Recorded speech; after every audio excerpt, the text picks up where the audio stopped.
โดนขึ้นหน้าน้ำขึ้นร้อยหน้าน้ำพี่น้องใส่ใหญ่ปลาย้อนใหญ่ใส่3 ตัวโลประมาณนี้ชื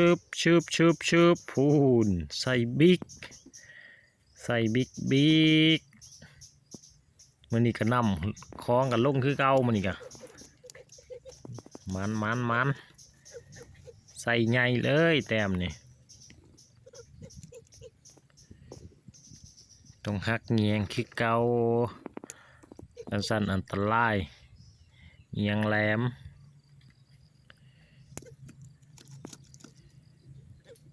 มันขึ้นนี่พ้นตกมันขึ้นนี่เหื่อก็เกือบจมน้ำพี่น้องก็พูนเต็มกำมือพี่น้องใส่ใหญ่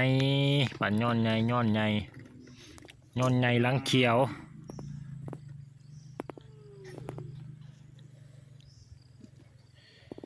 นับแต้มคือเก่ามื้อนี้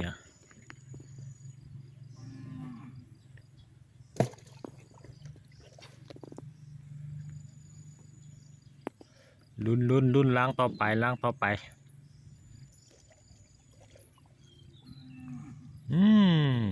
มีอาการจากล้างต่อไปนี่กะ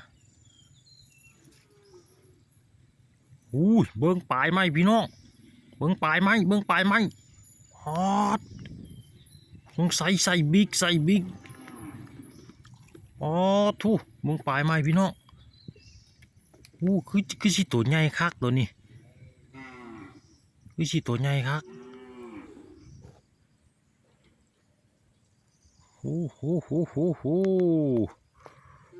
ตื่นเต้นแห้งตัวนี้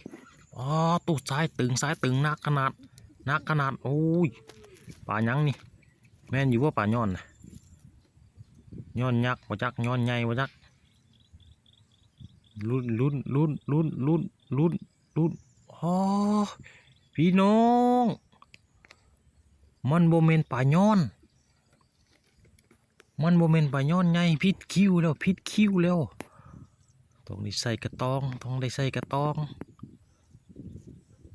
มันโมเมนปลาย้อนใหญ่แต่มันใหญ่กว่าหันพิษคิ้วพี่น้องพิษคิ้วตัวนี้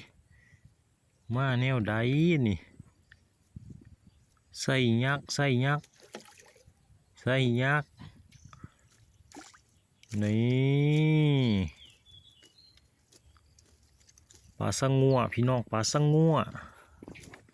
พิษคิ้วเจอปลาสังงัวคือตัวปลาย้อนใหญ่โมเมนมันใหญ่กว่าหันพี่น้องมานแห้งมือนี้มานแห้งพูใส่โล่ป่าอยู่นี่นะพูนโล่ป่ายฮะเกือบซองพูนบะจักนี่แต่น่าสิบ่ฮอดซองโล่ดอกมันโล่ป่ายโล่กว่านี่ล่ะพูนปลาสงงัวใหญ่พี่น้องพิษคิ้วนึกว่าปลาย้อนใหญ่มันใหญ่กว่าหันเบิ้งพี่น้องโอ้โหสุดยอดพี่น้องโอ้บ่คิดเนาะบ่ฝันว่าสิได้ปลาสงงัวมานแห้งมื้อนี้มานแห้งนี่เม็ดน้อยเม็ดเบอร์ซีกาละข้างพี่น้องมันแห้งใส่ใหญ่เลยมื้อนี้จัดใส่ใหญ่เลย